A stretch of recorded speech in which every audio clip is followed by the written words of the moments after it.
erupted over the Kanwar Yatra in Uttar Pradesh. This after the state administration ordered eateries and hotels along the Yatra path to display their names of the owners, to respect the sentiments and dietary preferences of devotees, and to avoid religious disputes. After facing flack from the opposition, which has accused the Uttar Pradesh government of state-sponsored bigotry against the Muslim community today, the Chief Minister's office has now announced that the order will be in place across the entire state to maintain the purity of the yatra. In fact, even Haridwar in Uttarakhand is now following the Uttar Pradesh model to avoid a law and order situation. But now criticism has emerged from the NDA camp, with the JDU and the RLD also calling the order unconstitutional, even saying that past yatras have taken place peacefully without any such rule. The local authorities have said that the order is aimed at maintaining law and order, namely in communally sensitive areas. But given the backlash from the opposition and even key NDA allies, should the Bharatiya Janata Party rethink its policy? That's the big question we'll be probing tonight.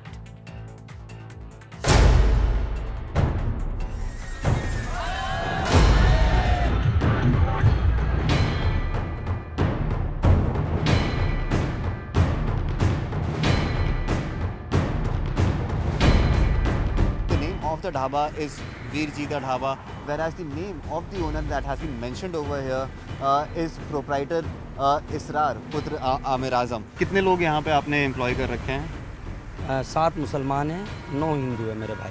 कावड़ के time पे slow हो जाता है normal, traffic तो बंद ही हो जाता है बिल्कुल, तो उसी हिसाब से बस चाय पानी अपना चालू रखते हैं. अब तो सोच रहे हैं छुट्टी 8 दिन की छुट्टी मनाएंगे.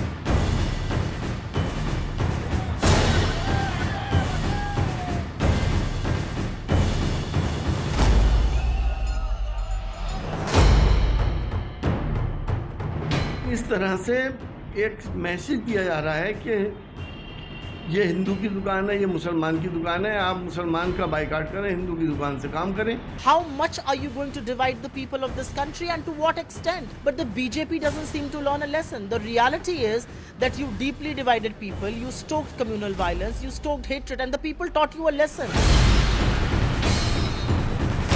कांवड़ यात्रियों की शुचिता, सुरक्षा और सम्मान की दृष्टि से ये फैसला, ये दिशा निर्देश है और इसका सम्मान सबको करना चाहिए.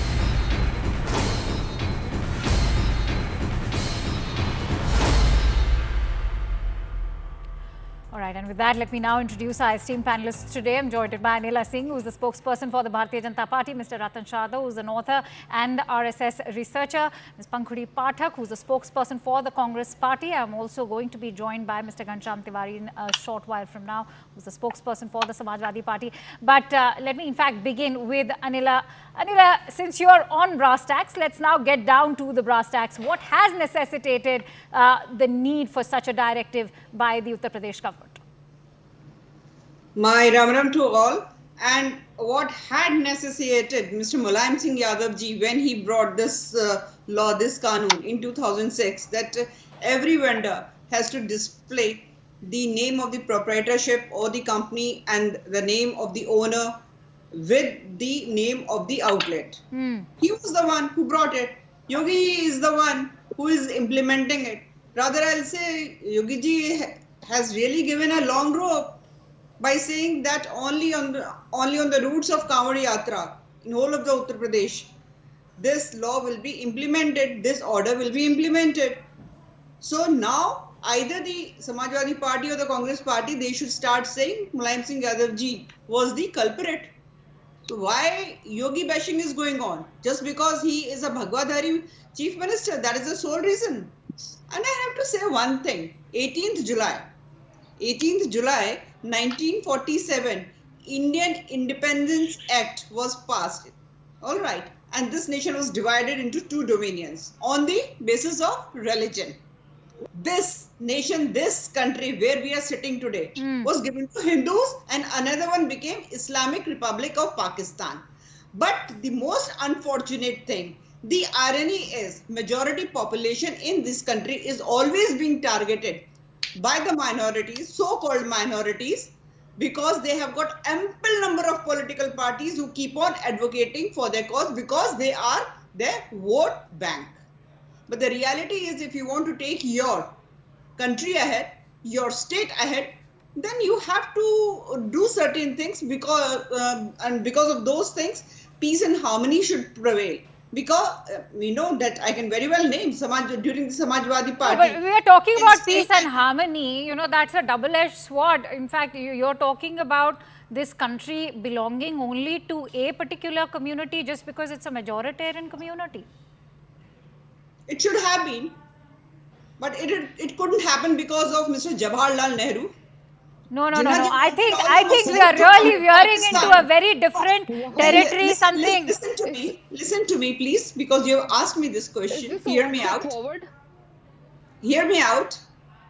October 1948. Sorry, can I complete? Nobody is interrupting you right now. All right.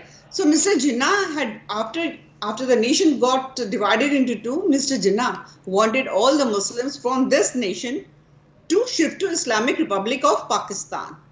But Mr. Nehru, he said, नहीं, पूरे विश्व में पता नहीं कौन सी पिक्चर चली जाएगी. No, Anila, we are talking about a directive which has just been introduced. You have alluded to 1947. You know, I'm running short of time and I don't want to delve into what happened back in 1947. Ghanshyam Tiwari, the attack has been very direct and it is also alluding back to the Act of 2006 which was brought in by Mr. Mulayam Singh Yadav. You heard what Anila had to say. The BJP is in fact leaving no stone unturned to in fact pronounce Mulayam Singh Yadav, the late Mulayam Singh ji, Netaji, as the culprit behind this entire directive. Good evening, Akansha, to you, my fellow co-panelists and the viewers. First is that I would not have come in the way of this unmitigated disaster of communication on behalf of BJP in misinterpreting the Indian freedom struggle, the nation we are, the constitution, and their official spokesperson on a national channel announcing that if BJP had its way, if they had their way, they would have supported the British. But still, if they had their way, they would have wanted the nation in a certain way. The reality of today is there are three things. One, that in the Supreme Court, BJP in 10 years that amassed 13,000 crores in donations in their Chandalo Dhandalo model. Donations from halal exporters, meat exporters, corrupt people, vaccine makers, all kinds of people. They stood in the Supreme Court and said that voters in this country do not have the right to know the names of people who donated to BJP. This party wants a small vendor on the street who is selling chai to either rename their stall or name their stall as per their name so that some people would get to know their religion. No, this is the party. But that can Ghanshyam, take the question is also not that why don't we also raise questions when apps are loudly saying that we offer halal food, when MNCs are also clearly spelling that out aloud, then you know the other side wants to know what is the harm if there's a choice, if there's a dietary choice being provided over there to those who are on the lookout for sattvic, pure vegetarian meat. Okay, so which means that the people that donated to BJP, the halal exporters, were also in the business of sattvic meat? Were they Hindus or Muslims? We don't know. The point is, from Nazi Germany till date, across the world, wherever targeting of a certain community has happened, whichever minority or whichever community, weak community has happened, it has happened because of pointed names or ways by which this targeting could be done. By that logic, that let's say somebody says I sell bhajia, jalebi and pakode. That's my company, bhajia, jalebi and pakode. You call it BJP, bhajia, jalebi and pakode. And my proprietor is A Shah. What does it tell the people? A Shah sells bhajia, jalebi and pakode. What difference would it make? The point is the rule that they are talking about, the 2006 rule, says that you must display your license on your establishment so that you could be held accountable for any wrongdoing with respect to or unsafe standards of food that you are preparing. And if BJP has to extend that logic, then everybody should say, maybe News18 should say who's the proprietor of News18. By this logic, the products that we use must come with the name of the proprietor and a marker of the religion of the. This is diabolical policy. All right. Let me bring in Mr. Ratan Sharda. Mr. Ratan Sharda, the BJP and its own allies, are right now, they're not in agreement. Something we've already seen how the RLD has reacted, how the JDU has reacted. In fact, Mukhtar Abbas Naqvi of the party himself has said that such a move will only go on to promote untouchability. Do you not think so? Because I don't see this move only discriminating between Muslims. I also see this as a move where perhaps a Brahmin may not want to eat food being served by a Dalit. Well, since Akanksha Ghanshyam Tiwari started on the wrong foot, he has literally dumped Mulayam Singh Yadav's policy, because this policy of having a shop and establishment certificate, which is everywhere in the world, in India, you have to put up your certificate of ownership in all the shops. So why is he saying that this will divide this or that? Because this is a law. In law, you have to show your ownership, who is the owner. Whether the CNN shows or not, whether any other corporate shows or that is not the issue. Issue is for retail. This is the rule everywhere, and Mulayam Singh did it, and he's disowning Mulayam himself. That is the problem. Secondly, point is that this particular order of 2006, if it has been implemented now, I would just say there durust hai. This insistent, when you insist on halal label, saying that I must carry halal label, this is tyranny of minority, which is everywhere in the world. It's not something unique to India. Fair enough. So tyranny of minority, just a moment, fair. I don't want to speak. You wanted to stop? No. What is fair enough? Agreeing with you. Okay, fine. Okay, thank you. Because generally in the olden times, when it's fair enough, you're supposed to shut up. That's your assumption, sir. So I am saying that if you insist on halal label everywhere, like a tyranny of minority, where we are served halal tea in the railway station, in the airline, etc. You have to eat vegetarian food also with halal certificate. Even snacks is halal certificate. So what is the harm in disclosing a name? And the Ghanshyam is wrong. The government didn't ask them to change the name of the shop. They just said display the name of the owner. Then lastly, if there have been videos which show that we should boycott Hindu shop owners and traders, was that not been, nobody slammed them when they said this? And I have seen similar restaurants in Mumbai, Mumbai, Surat highway for years together. They will have a very neutral name. Owner will be Muslim, saying it's pure vegetarian, etc. Right. That is fine. But ownership, why is the problem with ownership? I am not saying, nobody is saying change the name. Ownership certificate is a valid argument. It should be there. Or you say, I will not insist on halal, then I will not insist on certification. You can't have it both ways, no? Pankudi Pathak, thank you first of all for so patiently awaiting your turn. Mr. Sharda has, conveniently skipped the question I was posing, that is this a move that will also be promoting untouchability? What is your view? I don't agree. I don't agree. That's all. Akansha, you don't agree? Akansha, first of all, let me say halal that I am totally shocked. Halal is all untouchability. I understand it's my turn. All right, let her speak, sir. Yeah. First of all, I must say that I am totally outraged and shocked at the BJP spokesperson's rants. The way she brazenly said that India is a country of Hindus, I am very sure that the Prime Minister and nobody else in the BJP will endorse her opinion. I think she needs some basic lessons in Indian history and Indian polity. And if she agrees, I would be willing to send her some basic NCERT books so that she can get those lessons. Secondly, now because we are talking about this particular order, first of all, I need to say this very clearly, that this order, it is just not immoral and unethical. It strikes at the very heart of the Indian Constitution.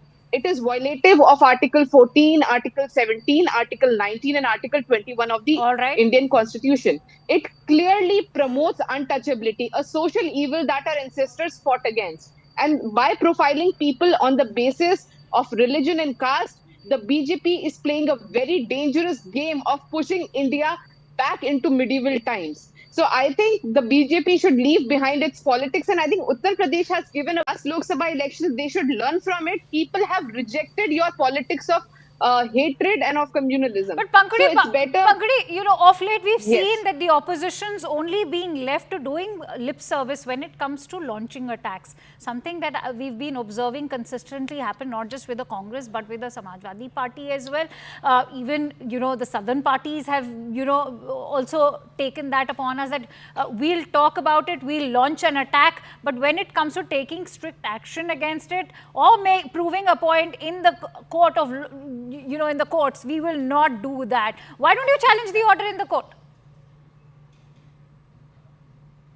Sorry, I lost the connection. But I think why can't Yes. opposition petitioners take the matter to the court? You have an issue, please challenge it.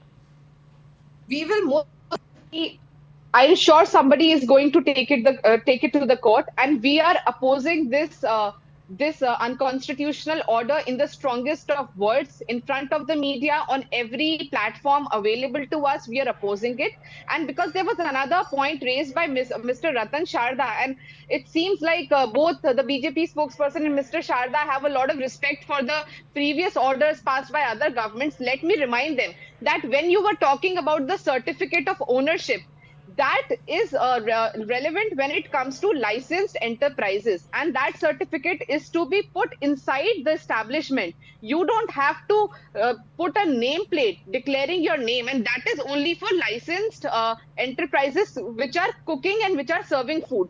Why do you need a nameplate on, say, a person who's selling mangoes? Why do you need a nameplate for somebody who's selling tea or selling Coke or selling a packet of biscuits? All right. Why do you need to I know think his Mr. religion? Ratan Sharda would like to answer those questions. Mr. Sharda, please go ahead. Just one very important point. She said that the BJP lost the mandate, BJP shown the gate for Hindu, Muslim, etc. Everybody knows that Congress won because of fake news of constitutional, destroying constitution and taking away reservation of Sir, you are again destroying the Constitution. Again. Pankudi, we allowed, all of us were listening to you very keenly. At least let him make his point. With deep fake videos, you turn around all over UP. You ran your video bans, and you have been charged in the courts now. So please don't tell us who is dividing whom. Secondly, as far as his naming is concerned, my question is, why would Muslims not only in India, across the world, use Indian names to sell their products? Are they embarrassed with their names? Are you saying that? When you treat Hindus and non-believers as kafirs, should they use their names if they believe this is not the right name? All right, let's listen into the point that Pankudi is making. What is the game behind it? Right. What is the game behind it? There is no hurt there. What is a Hindu Are you name? saying that shopkeepers should do Pankudi, anything? that's a valid concern. Why are there, if the police in Muzaffarnagar, before it in fact sent out that directive, said that complaints had been received where it was observed that the identity of the owners was deliberately being camouflaged and concealed. If there's no issue, that's also one way of looking at it. Just display your name just like the way you do outside your residence. This is a clear BJP narrative that is being pushed by their government officials, who are keen to please their political masters. There is nothing like a Hindu or Muslim name. The top beef exporters of India all have names like, Al Hafiz and Arabian Enterprises and Al Dua and, all such names. So are they trying to, hide their names? There are names that can be used by any community. I think there is to say that there is a deliberate attempt of hiding names. Secondly, it is just not about the names of the owners. We have seen reports where the administration has made Hindu owners fire their Muslim employees, saying that you cannot have these guys serving in your hotels while the Kanwar Yatra is going on. And these Hindu hotel owners have said that that's exactly the point where I am going to play out a ground report. Boycott. I'm running short of time. Let me take this discussion forward because that's exactly the point that I was coming to. On ground level, CNN News 18's Anshul in fact went and spoke to the Kanwars. They've also, and in fact also the owners of the eateries, who've gone on record to say that they've had to remove their Muslim employees, keeping this mandate in mind. mind. Having said that, concerns have also been voiced by various Kanwarias who've in fact gone on to talk about how their concern is not about who is serving them that Sattvic meal, rather it is the rising price of that meal which is their concern. Let me also play out that report for you, ladies and gentlemen. Have a look. ये जो ढाबे वाले होते हैं भैया, इन ढाबे वालों से किसी तरह की रियायत मिलती है, कोई डिस्काउंट मिलता है, कोई सेवा? कोई डिस्काउंट ना देता, सब ये सोचते हैं कि पैसा कमाने ही सोचते हैं। बिल्कुल कोई ना भोला देखता ना कोई देखता।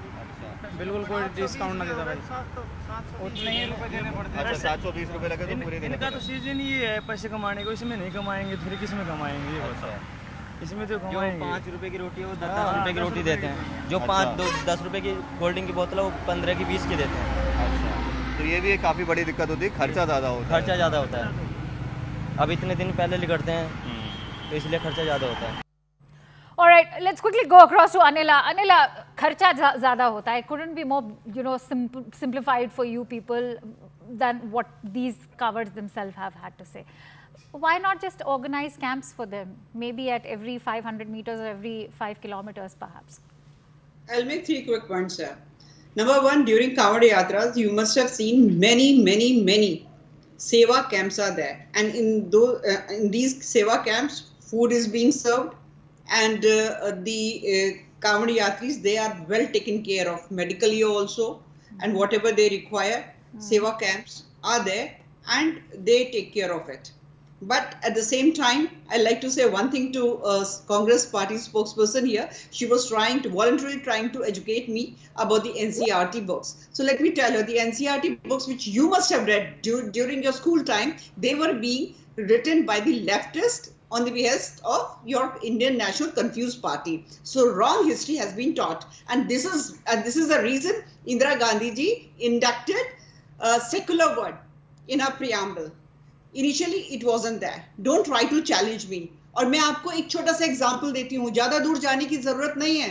आप दिल्ली की ये जो फल और सब्जी मंडी है ना, आप वहां पर जाकर देखिए, you will not find a single shop of Hindu. Monopoly of one particular religion, people, they do not allow Hindus to buy a shop there. What is this? But no, the big question, no. Why should an auspicious yatra such as the Kanwar Yatra be held responsible for in fact removing people from their jobs, eating up into their employment? If you do not believe me, Anila ji, I will play out a report. All right. Listen, Anila ji, I want to play out a report and then I will come back to you. I will come back to you. Order of administration where it says that you have to sack Muslim employees. I need to make a point. No, none of them. But such is the fear that is instilled in their minds. No, what is this? This is being Akansha, humored. can I make a quick point? This is a conspiracy of parties like Samajwadi Party and Congress Party. And they're thinking can I make a point? In Uttar Pradesh because Pankudi, I'll let you make that point, but let me in fact quickly play out that report where in fact one of the owners of the eatery has gone on record to talk about how they've had to sack their Muslim employees. Let's have a quick look. Currently, I'm reporting from one of the dhabas out here in Muzaffarnagar. Well, if I could just show you in the visuals over here, the Aadhaar card of all the employees who work over here have been pasted over here along with their photographs. And this is something that is being replicated across all the dhabas that lie on the highway that leads towards Haridwar from the national capital. So yes, this is something that has been done by the administration. The administration continues to maintain that this will be implemented in full strength.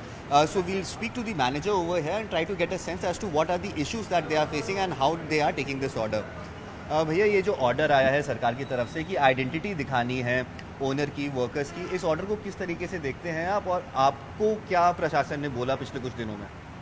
हमें प्रशासन ने कुछ नहीं बोला, ऐसी बात नहीं है, कोई दिक्कत नहीं है। वो प्रशासन आए, पुलिस आई यहाँ पर, पुलिस ने ये बोला कि हाँ वुमेन वर्कर तो नहीं है। हमारे पास पहले वुमेन वर्कर थे। अच्छा। हमने उन्हें छुट्टी भेज दिया गया 15 दिन पहले।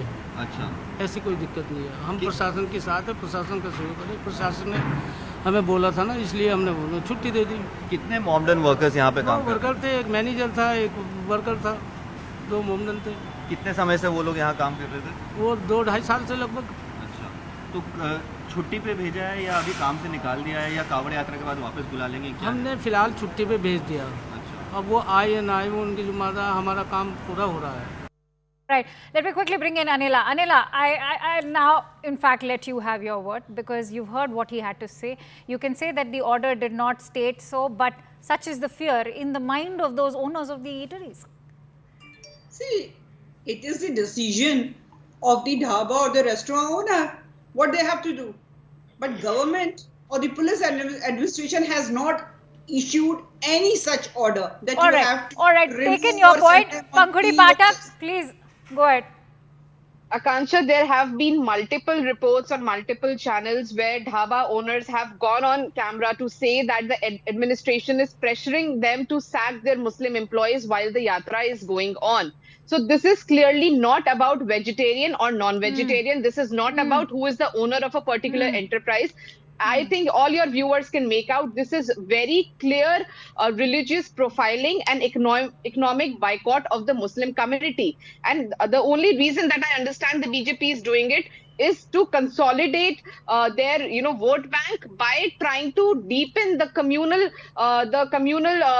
divide that is present in the country right now, instead of focusing on creating a better law and order situation creating more convenience for these Kanwar Yatris. They are using I'd like this to for quickly their own bring you political in gain. because I'm running short of time. Many are also saying that, as far as the sacking of these employees is concerned, is something that will never find place in an order because that can always be challenged in the court and nothing will get more blatant than that. But having said that, you heard what Anila had to say. She's saying that there's nowhere in the order that it has been stated that Muslim employees or any other community employees should be sacked or removed from their jobs while the yatra is on. The massive defeat of BJP, the massive defeat of BJP from Ayodhya to Prayagraj, to near defeat of the Prime Minister in Varanasi. Who's responsible for that? It is this model of hatred, non-performance, coupled with atrocity and injustice that Adityanath and his government is known for. The state ranks highest in custodial deaths. I don't think we can call it a model of hatred because it is no. I cannot let you state, mislead with, wrong information. We have seen the same yatra being shard with petals in Moradabad by Muslims, which has been in fact a show of unity for the entire. To interpret, I did not say that. I said that the massive defeat of BJP is because of their model of hatred. Now that model is failing. In Uttar Pradesh, we see that the 20 districts are flood affected. We see that today regularly there are train accidents. We see the situation that exams cannot be conducted. There's massive failure on behalf of Modi government and Yogi government.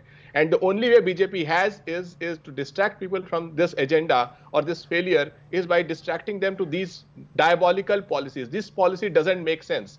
The BJP does not believe in it. Its allies does not believe it. It does not make sense. The courts of the country will rule it out. But BJP is going ahead because it allows them to bring in hatred when their complete failure of double engine is visible to everyone. This is a government that cannot conduct exams. They cannot create jobs, and they are creating a policy that due to fear will result in loss of jobs of poor people. What kind of nonsense is this government propagating in the country at a time that the world wants to see the timing of such a decision or a directive couldn't have been more crucial because remember, they also, as Ghanshyam was also highlighting, can the Bharatiya Janata Party, in fact all of NDA, afford such a move after the recent debacle in the recently concluded Lok Sabha election, not to forget the upcoming by-polls? See, Ghanshyam's specialty is to keep all over the world one argument. He will take 10 arguments without staying on the main debate argument. He talked of Akhilesh Yadav. Everybody knows Akhilesh Yadav mastered the art of copying in UP, where it was very well known that everybody passes through copying. So don't tell me who should be ashamed. Now coming to the only one question I have. Anyway, SP can be happy, Congress can be happy that BJP lose the next election if it behaves like this. My question is to Pankhudi, does she know what is a halal food? Please. Yes, sir. Yes, sir. I'm well aware of it. Please tell people. Tell people so they know why we are forced to have halal food. I am not bound to answer. This is really not No, you should answer. When you force me to eat halal food, where does halal food come in selling mangoes or apples? You are talking of mango halal divisiveness. or jhatka? You are talking of divisiveness. You are talking of divisiveness. You are talking of untouchability. Sir, you must answer You this. talked of untouchability. You must answer You talked that of hate, packaged and you are not All ready right, to 30 say seconds that I have. the food Anila, are quickly made finish halal. your thoughts. Our And fruits, while our you finish your vegetables, thoughts, halal or Anila, jhatka. you know, this discussion is not going to lead to any good. This Let's is stick just to a the topic. diversionary tactic. Anila, There is in no It is a 2018, topic. the cowards had vandalized a Being car in halal West or Delhi. sattvic Delhi food particularly is the has very become debate. a point of altercations between residents and the cowards, the Kavadias. So I want to ask you, why doesn't the ruling government speak up when we see such incidents of vandalism between the Kavadias and local residents who've often complained about many of them, in fact, resorting to various means which are of course objectionable. When we see loud music being played out on trucks, some of them are even seen consuming liquor. See, that is why during the Kanwar Yatra for 10 days, NH24 is being blocked for regular traffic, just to avoid any sort of accident or the incident. And I want to say one thing finally, that a stitch in time saves 9. There are political parties who love to create ruckus, mayhem, and they want to start riots, communal riots. We are here not to entertain them, so that peace and harmony prevails in Uttar Pradesh. So the development work can happen. And they are sitting outside. They are outsiders. They just want to create chaos. And we are not going to let that happen in Uttar Pradesh. All right. Point taken. Many thanks to you, ladies and gentlemen, for joining in. So far, the fact of the matter remains that as far as Kanwar Yatras are concerned, they have seen no communal tension. May this also be the situation in the future, especially if one were to see that it's beginning from Monday. Let's hope that only peace prevails. Many thanks to you, ladies and gentlemen, for joining in on Brass Tacks. In fact, we have a lot more coming up on the other side of a quick break. But in fact, let's now shift focus over to the United States. It's been a big day because former US President Donald Trump has formally accepted the GOP nomination at the Republican National Convention in Milwaukee in his first speech since the assassination attempt at a rally in Pennsylvania earlier this week. Donald Trump, in fact, thanked the American people for their support, even said that the bullet came within a quarter of an inch of taking his life. Trump said that the most incredible aspect was that the crowd did not flee when the shots were fired and instead stood to locate the gunman. He further says that he had God by his side who saved him. Donald Trump has also sharpened his attack on Joe Biden, calling his administration the worst one in American history. He even attacked Biden for creating an international crisis, saying that the wars in Ukraine and Gaza would have never happened if he was in power. Now, it should be noted that there was a lowering of rhetoric as well, because Joe Biden's name was only mentioned once in his entire speech. Joe Biden, on the other hand, has tested positive for COVID. He has suspended his campaign events for the next few days, even as pressure mounts on him to suspend his race and make way for a younger candidate. But with Trump surging in the polls with renewed energy from the Republican base, can he maintain the momentum till November and solidify his lead? We bring you, in fact, inputs from CNN's reporter Edward Isaac DeVere, who is joining us live from Washington right now. Many thanks to you, Isaac, for joining in on CNN News 18. Now, what were the key takeaways of Donald Trump's RNC speech, and how has it been received by Republican supporters? Was his tone and tenor any different compared to his past speeches?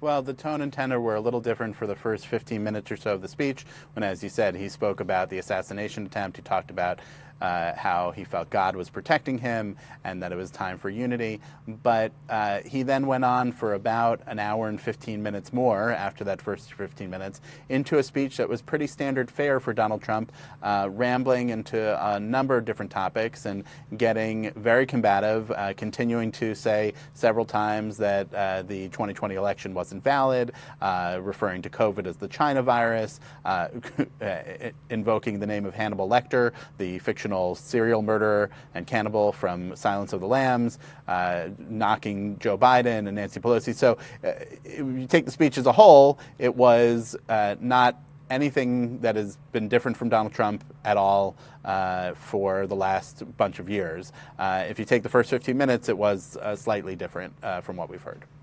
Right, Asak, whether it was Kid Rock performing a song with the chorus "Fight, Fight," or even Hulk Hogan tearing up his t-shirt and describing the former president as an American hero, Thursday's RNC was designed to project strength and masculinity. What was the greater implicit messaging within today's RNC? Yeah, look, these political conventions in America, and certain other places too, but certainly the way they are in America, are very much for the diehard supporters. And so one of the questions that I didn't get to in your first one was how was the Trump speech received? It was received very well. Those are his truest fans, the biggest supporters. And the way that they've been trying to make this out is that everything is bad in America. We need to go back to when Donald Trump was in charge. And the cheer that they kept having throughout the convention many nights was fight with their fists up, which was, of course, Trump's initial response to when he was shot last Saturday. But there are a lot of other things they talked about, including mass deportation for immigrants who are not here in America legally, and lots of other things in the platform that they want to do. J.D. Vance, the new running mate, he has not talked about what his platform is of supporting a national abortion ban in America. So it's a mixed thing of what they projected on stage and what the Republican Party is going to do. That's pretty standard fare, as I said, for Democratic or Republican conventions. Asak, to end with, the RNC has ended at an uncertain moment in the race for the Democrats, especially Joe Biden, who's currently in isolation because of COVID and is also being pressed by allies to step down. How do you contrast this with the Republicans who have left the convention, showing a united front? Yeah, the Republicans leave Milwaukee, where the convention was, feeling happy, feeling confident. There's definitely a sense among many of them that the time between now and the election in November is essentially a countdown to Trump winning. That, as you said, is very different from where people currently are in the Democratic Party about Joe Biden, where there are a lot of questions of whether he will continue as candidate. The reality is that he has continued to say that he is running. A lot of people still are supporting him, but there are a number of voices, and more today even, who are saying that they think he should step aside. We don't know how it's going to turn out, but it is creating this real frustration and sense of despondency and despair among a lot of Democrats who would like to get back to the idea of focusing on beating Donald Trump, which is their real main goal here. All right, Isaac Tavia, it was a pleasure having you here on Brass Tacks tonight. Also, up next is an exclusive conversation with former US NSA from the Trump administration, Ambassador John Bolton. Listen in as he weighs in on what Donald Trump and J.D. Vance partnership could mean for India, especially when it comes to the bilateral relationship between New Delhi and Washington, which has undergone a considerable change during the Biden administration. Ambassador John Bolton, thank you so much for joining us again on CNN News 18. Now, Secret Service in the United States is currently facing serious questions about security footprint as far as Trump's rally in Pennsylvania was concerned. And these are concerns which are being raised amid reports of an alleged Iranian threat. Not to forget that a Wall Street Journal report is also detailing that former NSA Robert O'Brien wanted his government protection extended amid credible threats from Iran, but was denied permit by the Biden administration. Another crucial point is that one of the sessions at the RNC is also talking about making America secure again. Has the assassination attempt against Donald Trump validated the belief that Biden administration is incompetent in terms of national security? Well, I'm currently with Secret Service protection because of the Iranian threat beginning in December of 2021 by President Biden's order. And so I think we have known for some time that following Qasem Soleimani's early exit, courtesy of the Central Command, that the Ayatollahs in Tehran have wanted retribution against the United States, and from that point, President Trump was at the top of their list. Others of us were also on the list. So what's unusual, or what's surprising to me at least here, is that Iran may have decided to take some action against Trump after those many years have passed. Now, maybe there were other things I didn't know about. That's entirely possible. But especially that they would try to take action right in the middle of a presidential election campaign, not the smartest thing they've ever done, although there's a long list of not smart things they've done. So I think that the threat posed by Iran is real. It's certainly, if you look at what the attempted killing of Masih Alinejad, the attack on Salman Rushdie, Right. attacks that we know that the regime in Tehran has taken against the Iranian diaspora in Europe, and frankly, their support for terrorists in the Middle East. That's how they operate, and I do think it's a very, very serious threat. Now, what happened in Pennsylvania, we don't know all the answers. It was obviously a very close thing for Donald Trump. Tragically, one of the attendees at the rally did die. Two others remained critically injured. Biden has ordered an independent investigation of all the circumstances. I think that's the right thing to do.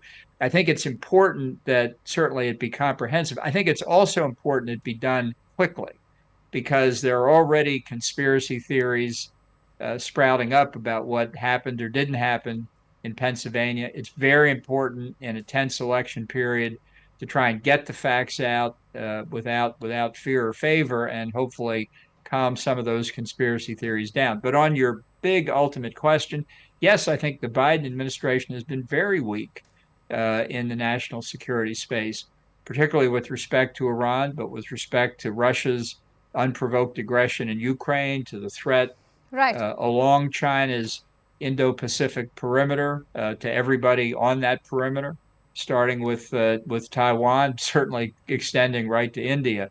So it's a very dangerous world, and I think that from the U.S. perspective, we need a much stronger approach. Otherwise, our adversaries will take advantage of what they perceive to be weakness. I think that's an ever-present danger.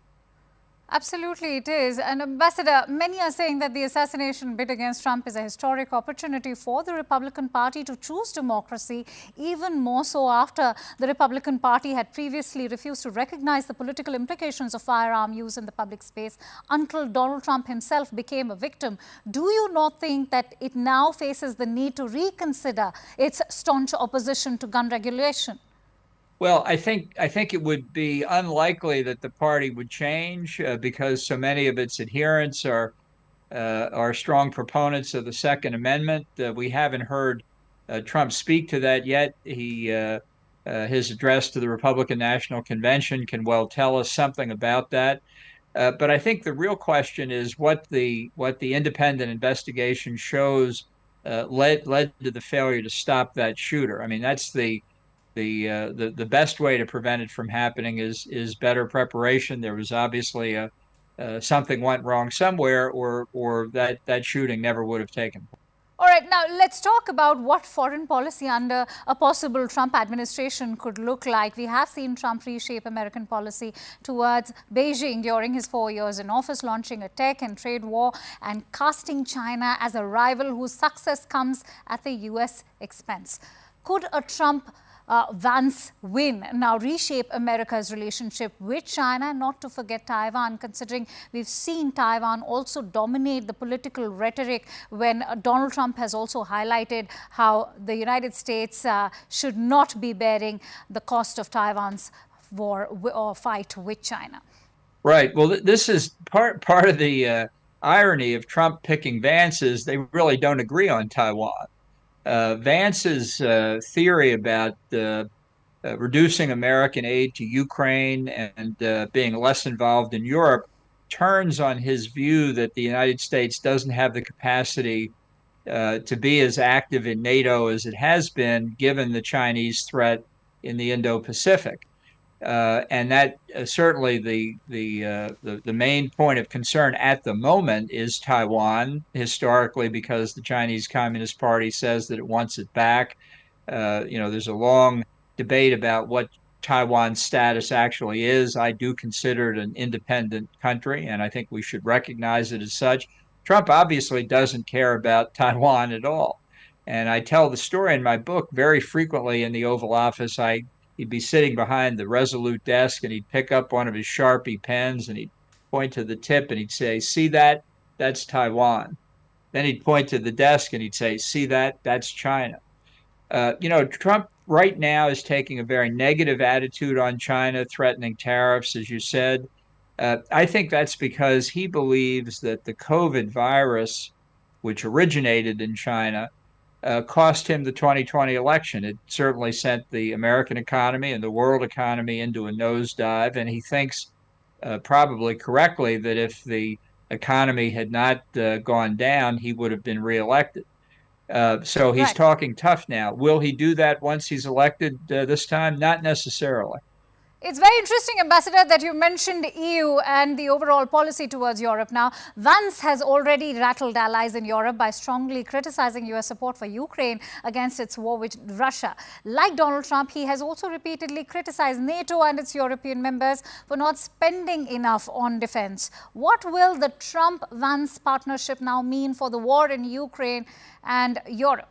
Well, I think Ukraine's in serious trouble if they're elected. I think the inclination to try and solve the war leans very much in the Russian direction. I think Trump's relationship with Putin, which he thinks is very good, would push him that way. I'm very worried about what Trump will do with NATO. I was with him at the NATO summit in Brussels in 2018 when he came within an inch of withdrawing from NATO at that point. And I think that possibility remains. I think withdrawing from NATO would be a catastrophic mistake, and I think it would have implications all over the world. I think in Asia, even now, people are worried about what the U.S. reliability would be in a Trump administration.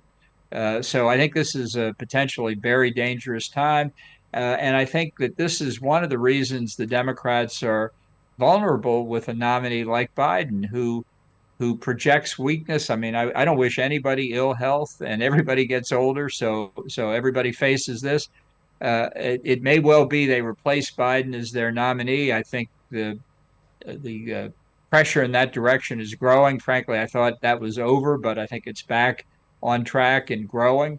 So we may end up with an election between Donald Trump and somebody else.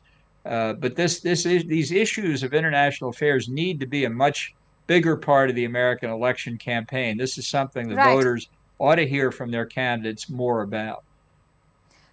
All right, let's also talk about the New Delhi-Washington bilateral relationship. The level of engagement between the two countries, India and the United States, has suffered a massive setback, be it announcing an indictment accusing an Indian intelligence official of masterminding the plot to kill Khalistani separatist Gurpatwant Singh Pannu, or even intervening in India's internal matters such as the farmers' protests or even the legal action against opposition politicians, the issue of CAA. Their interventions have become a valid concern for New Delhi. Now, contrast that with relations under the Trump administration. Do you see bilateral relationship between New Delhi and Washington getting reshaped in case Donald Trump comes for a second time?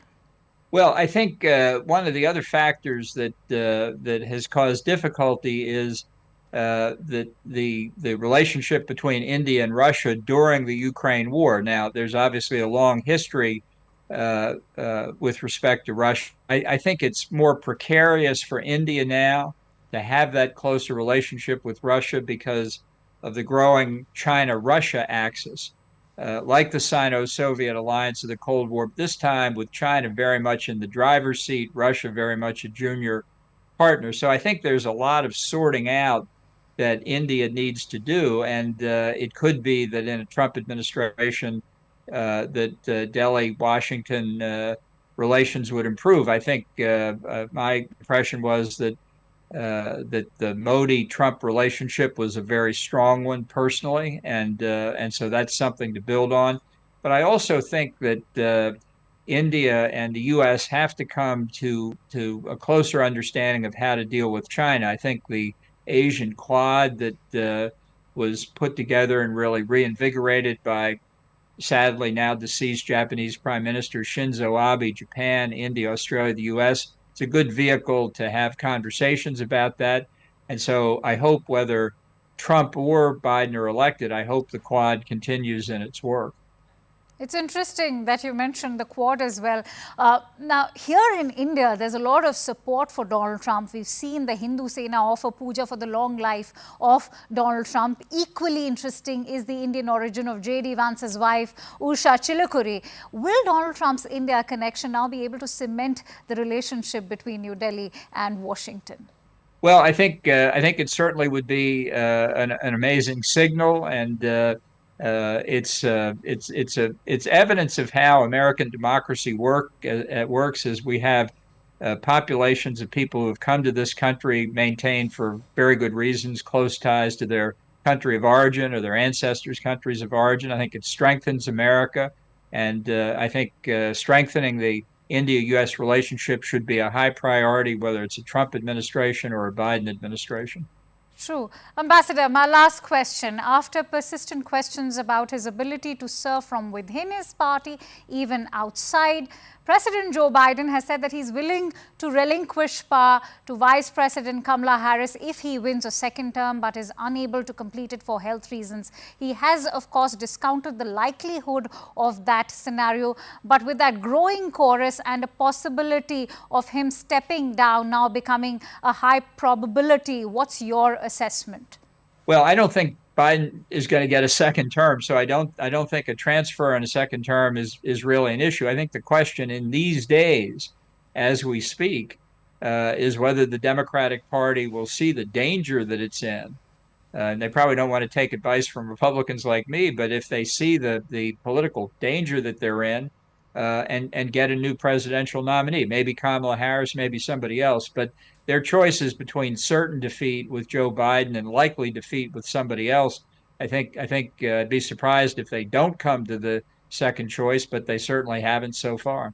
Well, Ambassador, President Biden's not listening to Democrats. I think Republicans will only have to step aside. But many thanks to you, Ambassador Bolton, for joining in on CNN News 18. It's been a pleasure speaking to you as always. And that brings me to the end of this edition of Brass Tacks. Thank you so much for watching. News and updates continue on the other side of a quick break.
Climate change is on our doorstep.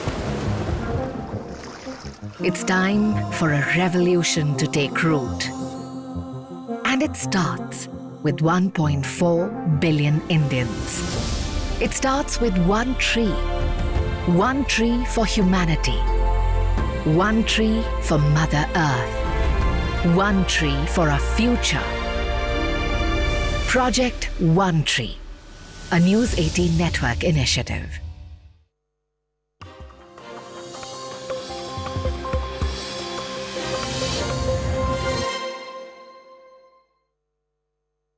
Presented by our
Hello, Namaskar. This is First Post and you're watching Vantage with me, Palki Sharma.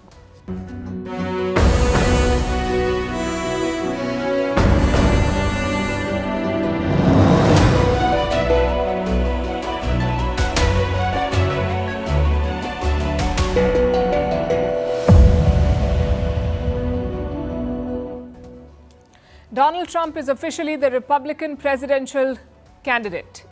Flanked by his entire family, he was the highlight of the final day of the convention. We'll tell you what he said, how his brand has got a boost after the shooting, and they're minting money selling T-shirts, shoes and ear bandages. Meanwhile, Joe